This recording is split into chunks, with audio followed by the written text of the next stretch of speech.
Hello and welcome to the Business of Story. I'm Park Howell and I am so pumped that you're here today because we have one of my all-time favorite marketing mentors on board. None other than Seth Godin to share the story behind his new book, The Song of Significance, a new manifesto for teams.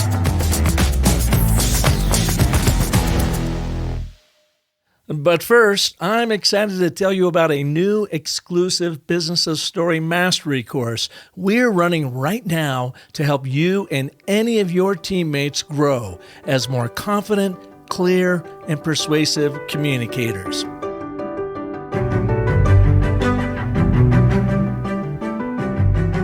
It's called the ABTs of Business Communications, and it's designed specifically for entrepreneurs, solopreneurs, and small to mid-sized companies. These are the individuals who have been asking me to take our Business of Story Mastery course, but who aren't part of a big team. They just want it for themselves or maybe one or two of their people. So now you can enroll and get access to the ABTs of Agile Communications quick online course. Then I'll supply you with individual email coaching, and you'll participate in 2 live virtual training sessions, one on Tuesday, June 1st, and one on Wednesday, June 7th, and that's 2023, given that this is evergreen content. So if you want to focus your brand story for much greater impact, send emails that actually get responded to, center your sales presentations on a singular problem-solution narrative so that your prospects get you and they buy faster. Or you want to 4 times your engagement on social media?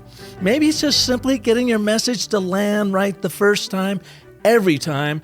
Then enroll now to hold your place in this exclusive Business of Story Mastery course.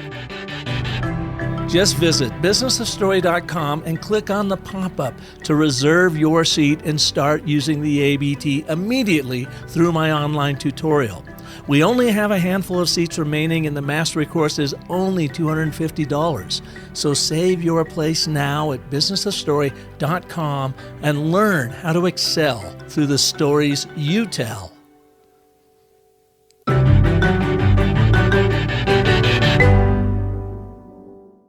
6 weeks ago, I flopped down in front of the fire on a brisk northern Arizona Tuesday morning, grabbed my coffee, flipped open my laptop, and there was Seth Godin's daily email. I opened it and read it about his new book coming out this week called The Song of Significance. Now, as you know, I've been producing my podcast for 8 years, and I often toyed with the idea of inviting Seth onto the show, but I hesitated. Not sure why. Maybe I thought he was going to say no. So then I thought, well, what better time than now when Seth has a new book to promote? So I jotted off an email at about 6:45 a.m. my time. And guess what? Within 15 minutes, Seth had replied and said he'd be happy to be on the Business of Story. His quick response took me by surprise given the stature of this particular marketing consultant and teacher. Not only that, he connected me with his colleague Bernadette Jiwa for an excellent interview a couple of weeks back on episode number 408. Check it out. Bernadette and I explored how to use the power of your everyday sales to grow your business and your career. Now, I'm delighted to bring you the conversation I had with Seth about his management book for a new era and a new generation. Part of what's going on in our industrial economy is we say to people, I'm going to give you some money. And in exchange, I get 8 to 10 hours a day from you where I get you to do something boring. And don't worry, you can use that money to buy prizes later or just zone out and watch some television. And what I'm arguing for is in a world where, like, this is your 420th podcast or something like that, Park. 420 podcasts ago, lots of people didn't start a podcast. Lots of people said, I'm tired from work. You started a podcast. And in this moment, the number of opportunities people have to start something, whether it's a business or not a business, to connect people, to lead people, to change the way things are at work, is bigger than it's ever been. But we've been seduced into waiting for instructions. For more than 30 years, Seth Godin has been sharing his wisdom through his 20 best-selling books and for the past decade, his daily emails. What's your favorite book from Seth? Mine happens to be Purple Cow, which came out, believe it or not, over 2 decades ago in 2002. And Purple Cow ignited in me a whole new insight into the power of branding and standing for something to help you stand out. Also, right at the top of my Seth Godin book reading list is All Marketers Are Liars, which was revised to All Marketers Tell Stories. In his latest book, The Song of Significance, Seth dives into his management philosophy, which is leadership coming from surprising contributors distributed across the organization. Seth says that as we mechanize, routinize, and surveil every employee we haven't already replaced, outsourced, or automated, it's become clear that work isn't what it used to be. Bosses are letting down their employees just as quickly as employees seem to be letting down their bosses. In this moment of resignation, rebirth, and reimagining work, it's possible to see the fork in the road. Either we race to the bottom and make more soul-sucking jobs, or we decide to choose significance instead. So how did Seth's 21st book come about, and what does he mean by the Song of Significance? Well, you'll learn all about that and much, much more on today's special edition of The Business of Story with Seth Godin. I really appreciate your time, Seth. I've been in the advertising, branding, marketing world 35 plus years. And of course, you, and I'm sure you hear this all the time, have had a profound impact on my world, both starting in the traditional advertising world and now today, what I do, I wrapped up my agency after 20 years, and now all I do is consult, teach, coach, and speak on the power of story in business and leadership and so forth. So just want to say thank you for taking the time. And the other thing that really blew me away, how quickly you responded to my email last week. It's amazing. You're a busy guy. How'd you pull that off? Well, I decided a long time ago a couple things. One thing I decided was if a human being approaches me with generosity and who isn't anonymous, I owe them my attention if I can possibly do it. And the second one is now is better than later, because if I'm going to do it eventually, why don't I just do it now? So I don't go to meetings. I don't watch television. I don't have a team. It's just me. And I don't use social media. So I save all this time every day, and I try to use it to interact with people who are worth it. Well, I appreciate that. And you don't have a team? I mean, I'm like you are like me. I mean, I'm working from my home up here in northern Arizona. You're looking at the entire team here. So ever since I became friends with Bernadette Jiwa, I have been fascinated by the word story. I think it's wildly misunderstood. And I applaud you in taking a leadership role and teaching people about what they can learn. Oh, well, thank you so much for that. And as everything, and I imagine you probably experienced this too, and what your 21st book coming out is, you start with the complex, don't you? And try to figure out and unravel the complex and even kind of teach the complex and go, yeah, okay, that's not working. And you have to just keep simplifying to find the root of the subject, start there and build over again, seems like. Well, it's funny because I certainly used to do that. I don't think I do that anymore. I think that what I try to start with is a puzzle. I try to start with why is something the way it is, and what is the fundamental building block of how I can help people get to where they want to go. So let me tell you, my version of story is a little different than yours or Randy's. And I think that the ABT approach is fascinating. A little aside for people who are just tuning in, your website mentions ABT over and over again, but it doesn't say what ABT stands for. So it was fun for me to dig in and discover that. I don't know if that's on purpose or not. Yeah, the and, but, therefore. Yeah, exactly. But as you and I are sitting here talking, behind you, I see two things. Both of them are stories.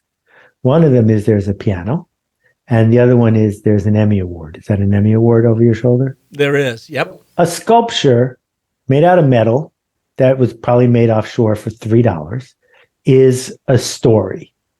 It is a story because a human being is either going to ignore something or put it into a container in their brain. Those are the only two choices. And in fact, the same thing is true for my dog.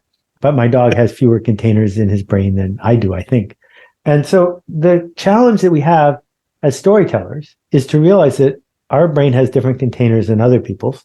And our understanding of what's salient, what's true, what's important is sort of irrelevant because we don't have the right to demand that other people see the world the way that we do. What we can do is have Sonder show up knowing that other people have a noise in their head like we have a noise in our head.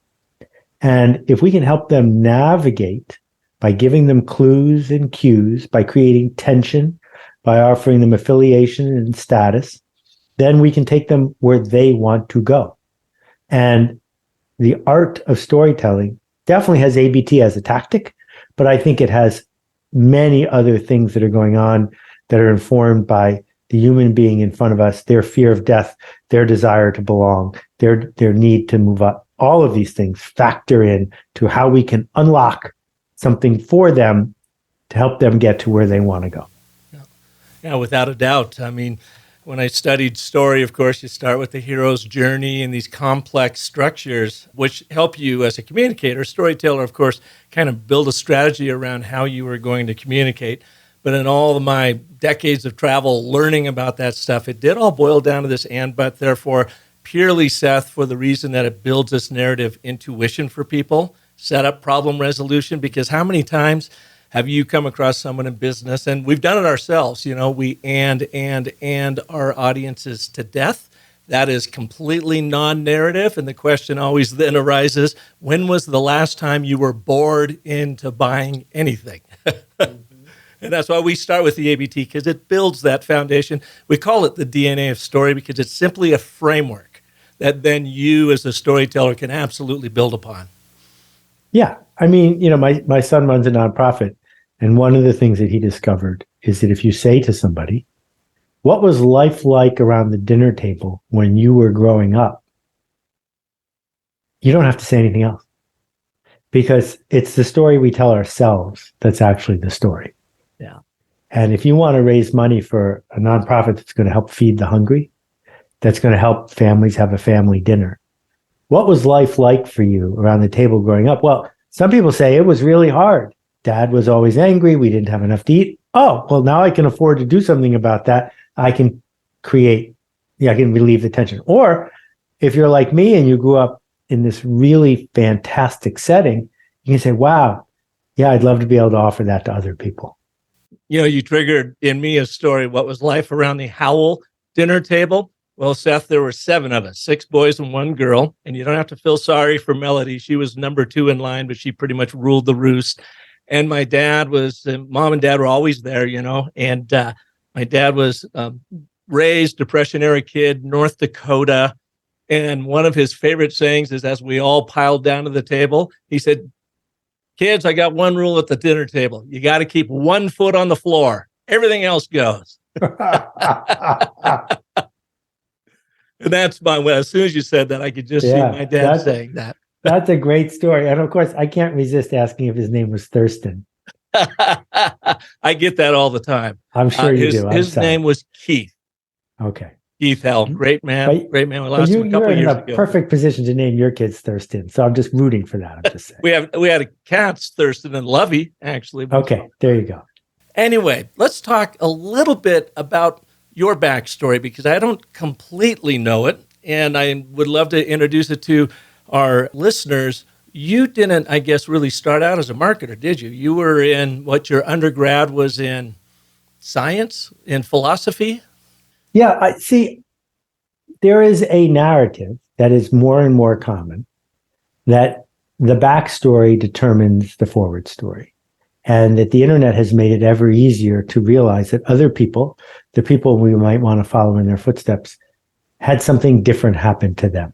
They were an orphan. They were abducted by aliens. They grew up the son of an emerald miner. Who knows what it is, right? And that lets us off the hook at some level because we're not them. So therefore, we can't do what they did. And so I generally resist biography as a way of telling a story, because part of what I'm trying to explain to people is we live in a world with way too much income inequality, but an enormous amount of idea equality, in that ideas can spread regardless of where they came from.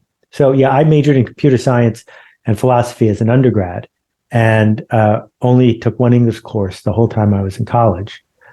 What happened in my first job gave me the opportunity to discover that marketing is the act of telling a story amplified by money. And it is not about hype or hustle or interrupting people. It is the act of creating the conditions for your story to spread.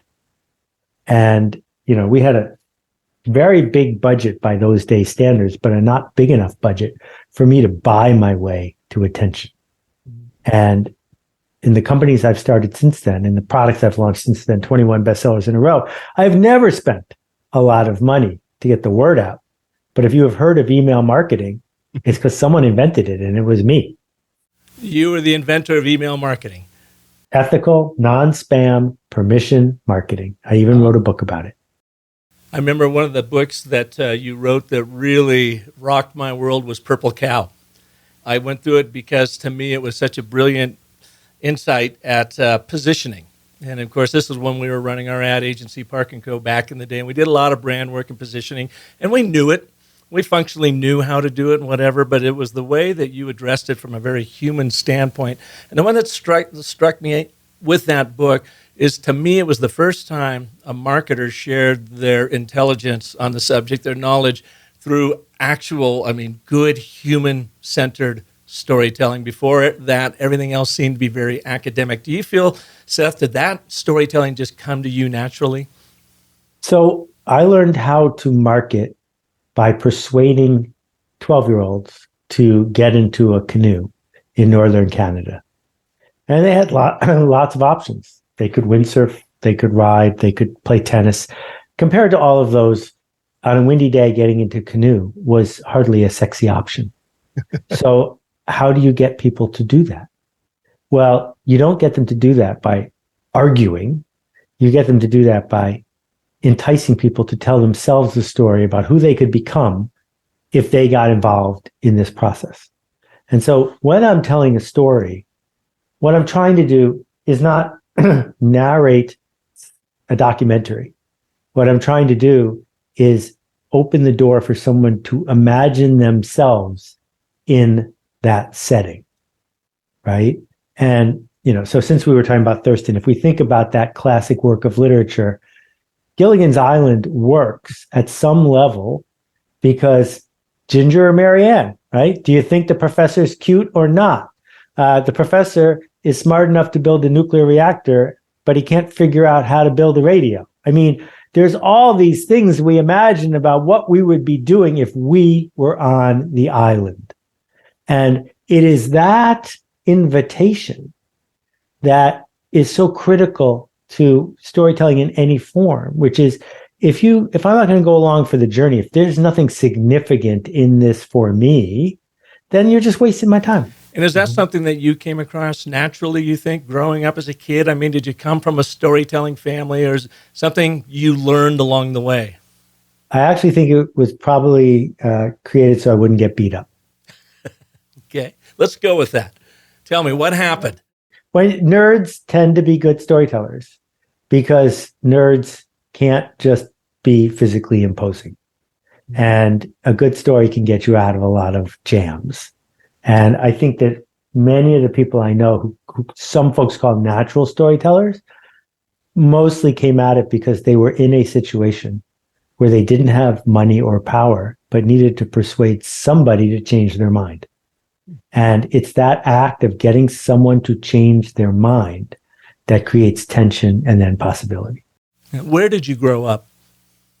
Don't worry about it. Don't worry about that, huh? All right. I'm way more interested in talking about what the people who are listening are confronting than what my life was like. All right. Fair enough. I'm interested, of course, what your life is like. So when I get a chance to chat, I ask. But let's jump into your new book. Went through the media kit on it. Man, you cover a lot of ground according to the media kit there. And I went on Amazon, looked at, there's over, 100,000 books on management, over 10,000 books on leadership. What is your book about? What's the one thing and what is going to make it stand out? Because you are like the guy to make stuff stand out. We've been indoctrinated, and we've been indoctrinated by a bunch of things, most of them fueled by factories and cheap oil. We've been indoctrinated by school to do what we're told, to ask, will this be on the test, to fit in, to keep track of what gets somebody an A. We've been indoctrinated into buying things that are cheap and convenient. We've been indoctrinated into issues of caste and social standing. And it's called indoctrination or brainwashing because it's not good for us, but it's stuck because the story was so compelling. The story of do well in school and go to the placement office and someone will hire you and then do what you're told and you could stay there for 40 years and take care of your family is a very seductive story. And what is happening right now, right this minute, is the industrial age, 110 years old, is dying right here in front of us. It's dying for a few reasons. First of all, cheap oil is going away. Secondly, machines can do more than ever before. AI can show up and do mediocre copywriting better than a mediocre copywriter. And the idea that if you just do what you're told, you're going to do okay, we all understand now that that's not true. So there are lots of books about management, but there are not a lot of books about leadership. And they're not the same thing. They have very little in common. Leadership does not require authority. Leadership requires caring enough to show up and say, follow me. And my book is very short. It's only 200 pages long. It's a rant that says, can you even see it? Can you see how deeply you've been indoctrinated? And if we want to build a human life and a human institution, what skills do we need to bring to work? How do we do things around here? Why is it that industrialists can throw tantrums and harass the disabled and fire people on Twitter and get away with it? Right? That's not what we signed up for. Mm-hmm. And so let's build the future we did sign up for, but it's going to take responsibility and it's going to take claiming our humanity. That's what my book is about. Now, that story of go to work, get your degree, get your MBA, whatever, go to work, you're going to be there for the next 30, 40 years, take care of your family, whatever. That was certainly a prevalent story when I graduated. We're talking in the 80s. A little bit in the 90s, and then it seemed like it really started fading in 2000s and beyond. Do you feel that that's still a very prevalent story? Because I know a lot of young people that aren't buying into that, and they haven't for quite some time. Well, yes and no. They say they aren't buying into it. But if you look at what they do when no one is looking, many of the highest performing, most privileged people in our society still care about getting into a famous college. They still care about having a job with some level of prestige. They still care about moving up in an infrastructure. And when given the choice and the chance to start something on their own, well, I hang out a lot with people in their 20s and just below. A family friend got into Wharton, fancy Ivy League school. He really wanted to be an actor. And he went to apply for the improv troupe. Okay, you with me so far? Because I know you know improv part. Mm-hmm. Went to apply for the improv troupe at Wharton. They had 11 slots, and he came in 13th. He didn't make it.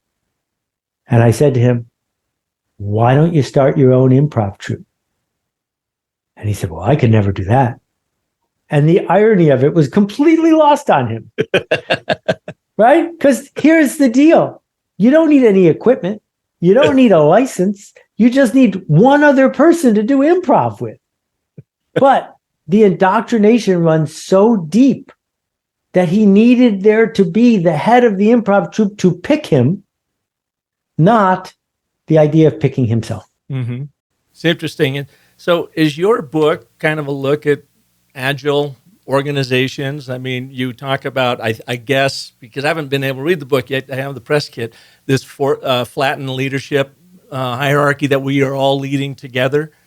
So Agile is fascinating to me because the original precepts of Agile were about being clear about who's it for and what's it for, shipping early and often, learning from what we ship and fixing it. But like the quality movement, as it spread, people memorized the precepts, invented handbooks, came up with processes, and got certified. So they industrialized something that is as anti-industrial as you can make it, because it lets them off the hook, right? Mm-hmm. Oh, it's on page 32 of the Agile thing. I'm going to make up all these terms, some Japanese, some not Japanese, and we'll just say the terms to each other, insiders and outsiders, and you don't understand. Well, actually, I do understand, and you're just trying to avoid responsibility. That what Agile really means is, here, I made this. That's what Agile is. Here, I made this. And yet, most organizations that call themselves Agile aren't that Agile. They're just trying a different set of wrappers around a certain kind of industrialization. Yes, they take more experiments than some, but real Agile is individuals who see each other as people and who show up to make a difference. So what are the main premises in your book, the main points people are going to take away to be looking for? And is this written for that individual that wants to step into more of a leadership role, or is it written for leaders looking into their, into their direct report saying, maybe I'm not tapping into that expertise like I could be? Maybe both. No, it's a great question. And I think it also displays just how deeply the indoctrination goes. Mm-hmm. Leaders don't have direct reports. Managers have direct reports. It is possible to be a manager who chooses to lead, but it is also possible to be the cash register operator at a gluten-free bakery who has no one working for you who decides to lead. It's a choice. And the reason it's a book and not a blog post or a YouTube talk is books are magic. If you hand out 5 copies of a book to people and say, this is the place I'd like to work, do you want to come with me? The handing of a book to another human being changes the conversation. Just the presence of it is a story. Why is that? Because we grew up, well, my friend Malcolm Gladwell points out that ketchup is the first food a 3-year-old is allowed to apply on their own. And that is why we have a different relationship with ketchup than we do with mustard. Because ketchup is the story of independence, and it's the story of your mother loving you. And books are Dr. Seuss and Sandra Boynton and Goodnight Moon.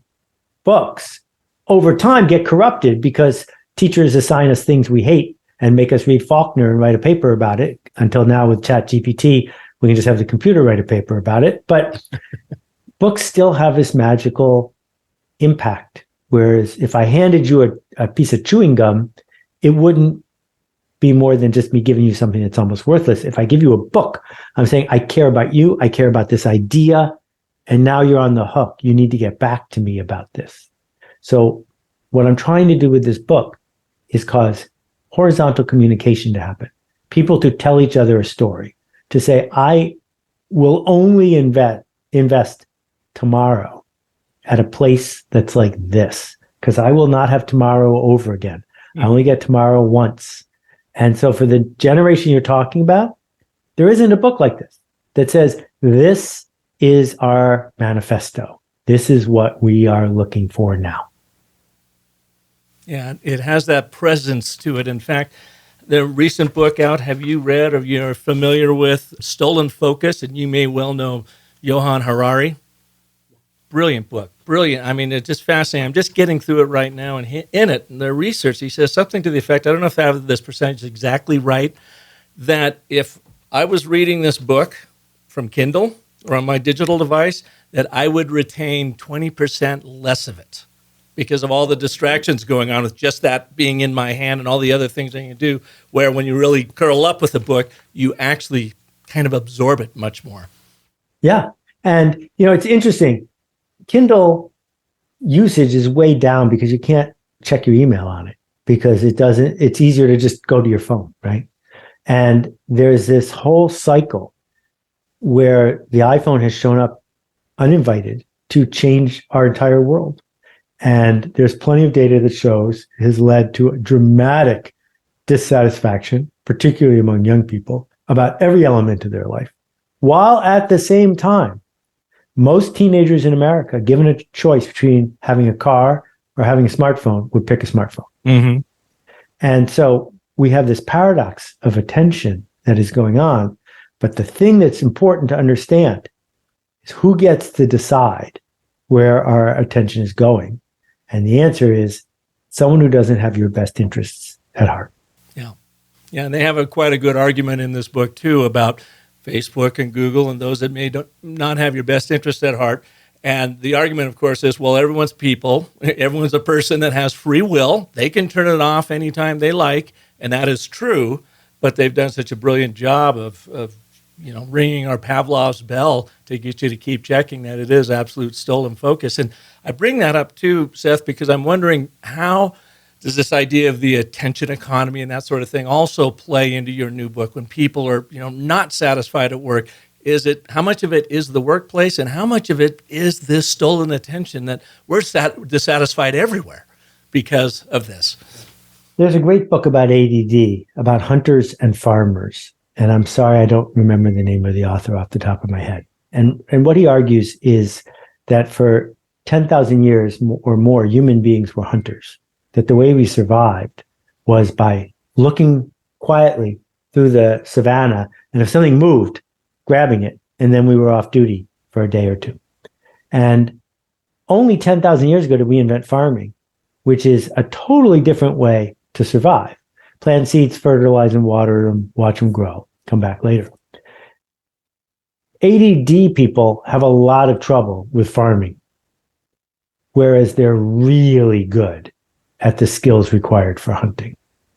And no one can steal your focus when you have that laser approach to something you truly, truly care about.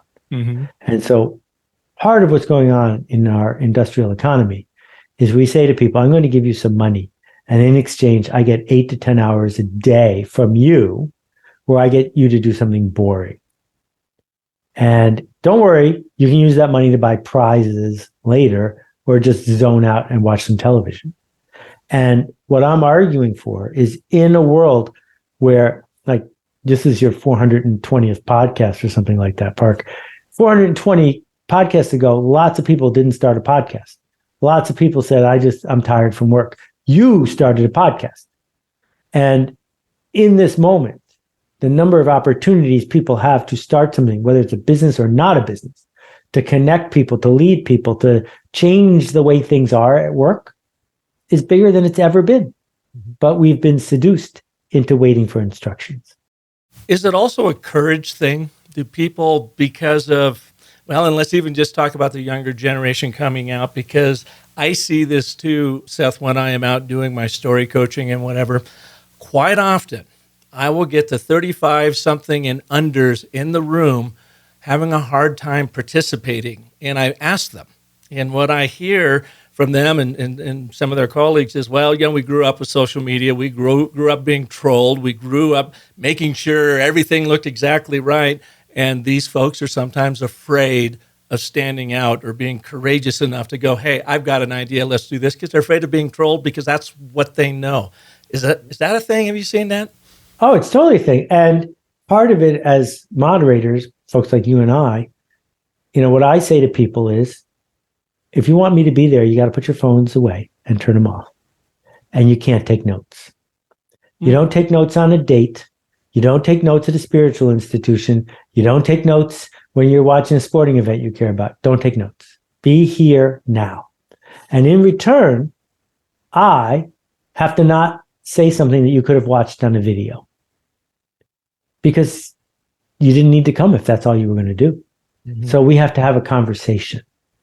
And if I'm having a conversation with you, not waiting for you to raise your hand, you will say things that you're glad you said.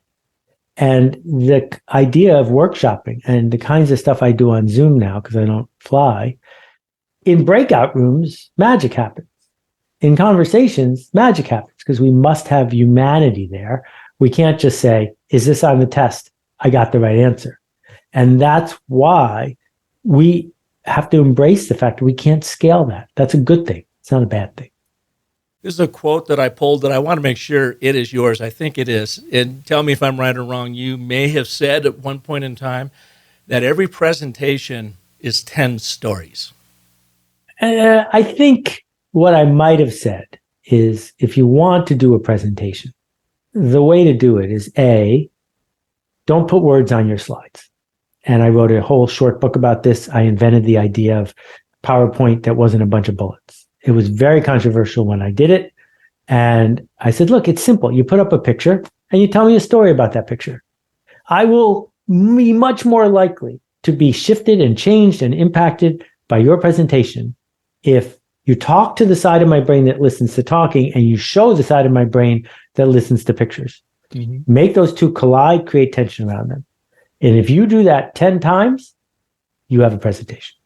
Gotcha. Okay. So that makes sense. And the reason why I bring that up, again, in my coaching, people will talk about that. How do you incorporate stories in and whatever? And I mentioned that you had said, 10 stories makes up a great presentation. And I get people like, they wince. Like, I'm not comfortable telling one. How am I supposed to cobble together 10, stories for my presentation? But that's where we started.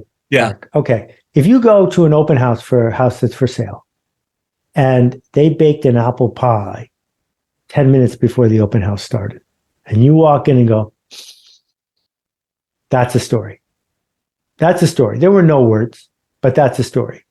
Because the smell of apple pie is the smell of safety, because it's the smell of home. They told you a story without announcing a story. You're experiencing a story. Exactly. Mm-hmm. So if you want to do a presentation about the effect of dopamine in Parkinson's patients, the story doesn't have to be about your great uncle Leo and all the stuff that led up to it. It could be as simple as a picture of two kinds of cells, and one is a little different than the other. Mm-hmm. That's all. Mm-hmm. And now I've got behind me a picture of two cells, and everyone can tell they're not the same. And they're looking at me because I created tension. And now it's my job to tell you a story about why these two cells aren't the same. That's what a scientist needs to do, right? Mm-hmm. That's not the storytelling of McKee or the Sopranos, but it's still the same part of our brain network. Why so often do you think is it that business folks and leaders show up and they're trying to persuade and connect with you through logic and reason when, Jonathan Haidt famously said, look, at our brains are story processors, not logic processors. Why is it, again, this indoctrination that you talk about in your new book, that you got to show up and look smart, sound smart, show us the numbers? After you're done with your slides, you're supposed to leave them behind, right? You're supposed to print out your deck. Mm-hmm. If your deck has incontrovertible logic in its bullet points, you're off the hook. When everything goes sideways 2 years from now, you can say, well, I told you the O-ring was going to freeze. It's right there on the 7th slide, right? So you're off the hook. Being off the hook, deniability, will this be on the test? This is so much safer than being responsible for changing someone's mind actually. Because if we change someone's mind actually, and one thing that I've been doing lately is with new projects, I don't show up in person on video because I might get too much of the benefit of the doubt. People might be confused by my reality distortion field and my enthusiasm and my reputation. I might change their mind when they shouldn't change their mind because I've gotten good at this. So I'm intentionally saying, you know what? I'm not going to try that hard to change your mind because I want you to own it. But the fact is, if you care enough to have a meeting, if you care enough to do a presentation, you probably care enough to change people's minds. And if you're there to make a change happen, then you need to own that. Mm-hmm. Seth, that reminds me of that episode from Seinfeld where Jerry's in a booze restaurant. I'm sure you've seen this, in a booze serving everything from wieners to baklava. And he goes, no, you're Pakistani. You need to be a Pakistani restaurant. And he changes a booze mind. And a month later, of course, his business tanks and he's sitting there. Sometimes I feel that. I'm like, gosh, I just changed that person's mind. Did I do the right thing in this instance? Have you had that experience? I have it every single day. I write a blog post every day. Yes. And that's part of why, back to where we were talking before, don't take my word for it. Don't read my bio. Don't look at the fact that I started one of the first internet companies. Irrelevant. All that matters is you heard a story and you decided to change your mind. My job is to open the door. My job is not to push you through the door.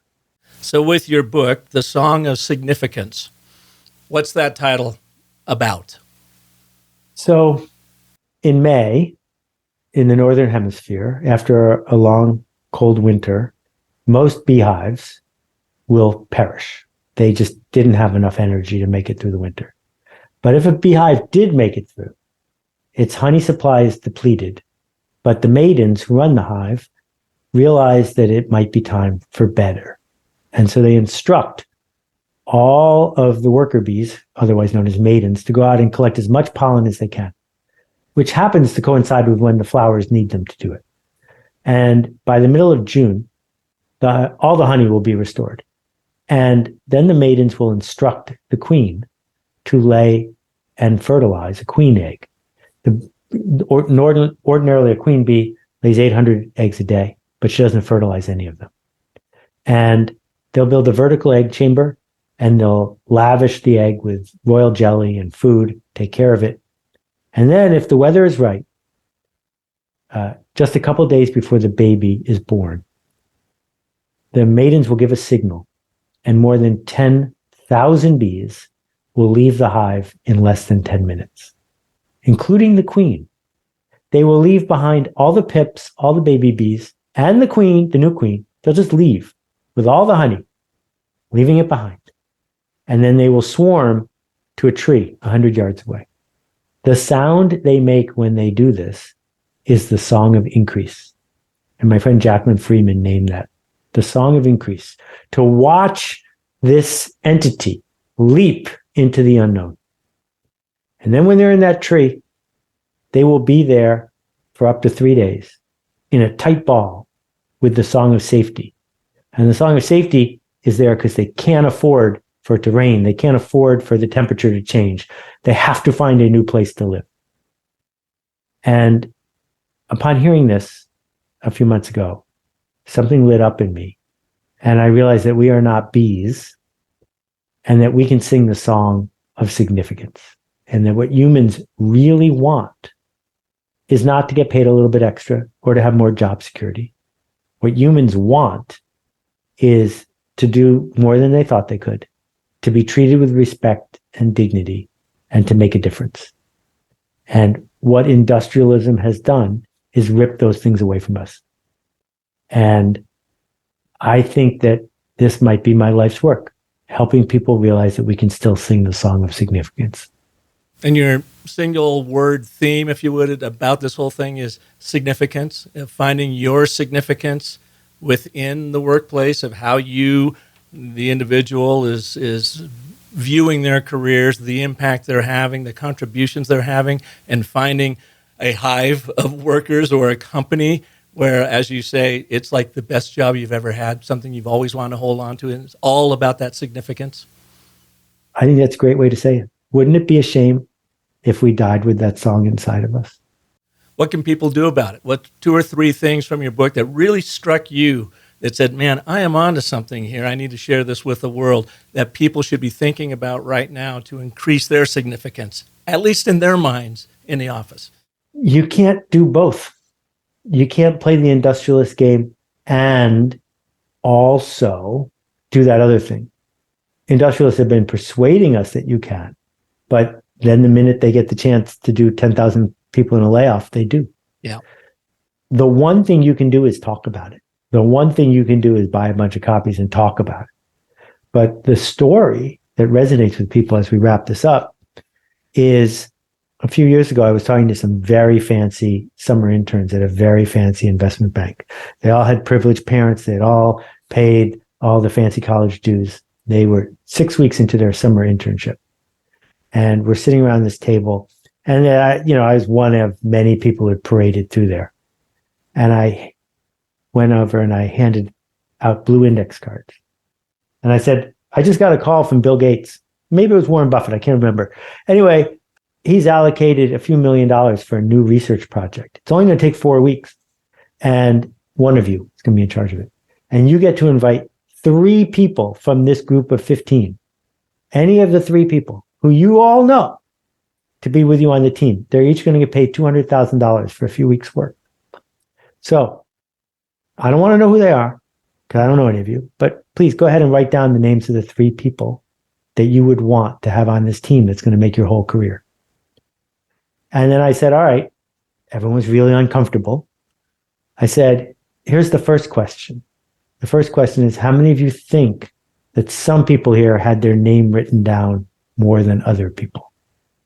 And everyone agreed. And I said, the second question is, humility aside, how many of you think your name was written down more than other people? And people were too uncomfortable to answer that one. And I said, so the third question is pretty simple, which is you all got here on the same footing 6 weeks ago. What is it about the people who got written down a lot? What did they decide to do that you didn't? And what it comes down to is who was generous and helpful to other people? Mm-hmm. Who showed up in a way that said, they'll miss me if I'm not here? That's a choice. And that is how we sing the song. Yeah, beautiful platform to work from. Well, Seth, I know you're busy, and I want to thank you very much for being here on the Business of Story. Again, I've admired your work over the decades, and it's a real treat to have you here. Thank you so much for doing it. Here's to the next 400. Keep making a ruckus. All right. And keep working that ABT. I'd love to hear how it works for you, Seth. Have a great one. Take care. Bye-bye. Well, thank you for listening to this special edition of the Business of Story. It's rather a hallmark episode for me because I have admired and followed Seth's work since the very beginning of my career. If you think you've got friends, family members, or colleagues that would benefit by hearing this conversation, then by all means, please share this episode with them. And check out Seth's new book, The Song of Significance. I'm sure it's going to be amazing. If I can be a service to you, come on over to the Business of Story. And if you have not yet signed up for our Business of Story Storytelling Mastery course, then by all means, check it out. Go to businessofstory.com. You're going to have a pop-up there, and it's going to lead you to the landing page. In it, you will take the online course, and then you'll be coached by me in 2 live virtual sessions on June 1st and June 7th, 2023. We have a few seats left in this very small cohort. I want to keep it intimate so we can really work together. So check it out at businessofstory.com/ABT-mastery-course, but you don't even have to worry about that. There should be a pop-up that'll lead you right there. I will also have a link in the show notes here. Now, remember to join us again next week when we will have another amazing story artist. In fact, his name is Jim Stengel, another guy that I have been following for a long, long time. He is the former international chief marketing officer for Procter & Gamble, the author of one of my favorite books called Grow, and he will be here to talk about purpose-driven brands and how to tell that story. That's coming up next Monday with Jim Stengel. But until then, remember that the most potent story you will ever tell is the story you tell yourself. So make sure that's epic. Thanks so much for listening.